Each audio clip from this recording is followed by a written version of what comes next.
Hello everyone, my name is Holy Knight Clown and I am back with a new in-depth video. In this video I'm going to cover the performance statistics for the Arrowhead A3c and its attachments, as well as give a few tips and tricks and loadout builds.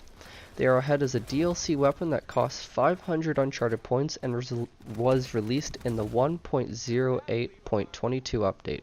It takes a total of 350 downs to unlock all 8 attachments, and 1,400 downs for all 6 hero weapons. Although I was not a big fan of this gun when it was first released, I grew accustomed to it after I began unlocking all the attachments so I could make this video. This is currently my clan leader's favorite gun in Uncharted, so he was pushing me to make this video because he was curious about how it performed statistically, as was I. We start off with a rate of fire, which is sitting at a very nice 570 rounds per minute, which is actually 20 more than you get with the HS-39. This can allow you to be very aggressive, and it makes it okay to miss a few shots here and there. The clip capacity is a staggering 40 rounds standard and 50 rounds with a mod at 3 loadout points. This mod is completely unnecessary, as the base clip capacity is already huge. In fact, it's what most other guns are increased to when you use the mod. However, if you're still worried about running out of ammo, then you can always run the reload speed mod at 2 loadout points. That decreases the reload time from 2.5 seconds to just 2 seconds, which cost aside I think is actually better. The starting ammo is very good at 90 rounds standard and 120 rounds with a mod at 1 loadout point. I'm just going to recommend what I always say and just run Scavenger 1 if you are concerned about running out of ammo in the long term. However, as long as you are downing and KOing enemies or sidekicks, you will be able to pick up and hold up to 120 rounds anyway, which should be enough to sustain you for as long as you need. The aim down sights time is really good for the assault rifle class at 0.2 seconds, which means it's no problem for the Arrowhead and allows you to be very aggressive in close range by giving you the initial upper hand. The aim strafe speed is average for the assault rifle class at 2.35 meters a second and 2.76 meters a second with a mod at 3 loadout points. This can definitely help you in head-up gunfights, as it makes you a harder target. However, through my time using this gun, I never found it to be that necessary. The blind fire is pretty good with the Arrowhead, and it can be further increased with the mod at 3 loadout points.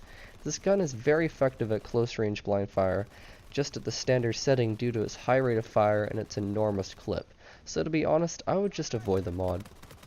The accuracy in recoil is surprisingly reliable, and you can improve both with mods at 4 loadout points each. To be completely honest, you don't really need these mods with this gun, but if you want that extra boost to help you with aiming, then feel free to use them. Picking between the two is really based on how hardcore you want to be. The recoil is a controllable trait to aiming, whereas accuracy is a non-controllable trait. With recoil, you can control it with simple analog stick movements, but accuracy, which is basically the side-to-side recoil, is just left up to the gun. This means that if you want the absolute most out of the Arrowhead, then I recommend using the accuracy mod and try your best to simulate the effects of the recoil mod yourself. However, this definitely comes down to the skill of the user, so if you are having trouble, then just use the recoil mod. The Arrowhead also comes with a built-in scope, which can help you be pinpoint accurate at long range, but for the most part it only seems to amplify the recoil and idle sway, and is why I almost never use it. The damage in range is a little less impressive. It'll down in 8 body shots up to a range of 19 meters, giving it a TTK of 0.842 seconds. After that, it'll down in 9 shots up to a range of 29 meters, giving it a TTK of 0.947 seconds. Then you'll get a 10 shot kill range up to about 80 meters, giving you a TTK of 1.052 seconds. It'll down in 4 headshots up to a range of also 19 meters, giving it a TTK of 0.421 seconds, and a 5 shot kill range up to 80 meters, giving you a TTK of 0.526 seconds. Although this isn't too bad compared to a close range weapon, this doesn't feel like a close range weapon, especially with the accuracy and recoil being the way they are. This means that when you try to use it at a range that feels comfortable, it may be out of an effective range, and therefore make your enemies look like bullet sponges. This is the biggest reason why I didn't like it in the beginning, but over time I grew used to it, now it's not really a problem. You can equip the silencer for 4 loadout points, but I don't feel that it is that necessary with this weapon, as it doesn't really complement the aggressive playstyle that it is associated with. I mean, it's not too bad, but in my opinion there are much better uses for the loadout points.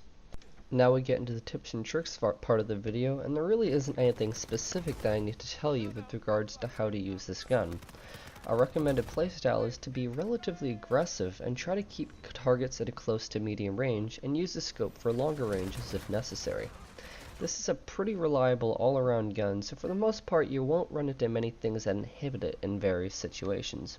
A good hero weapon is Elena's at 12 loadout points, with the accuracy and reload speed mods.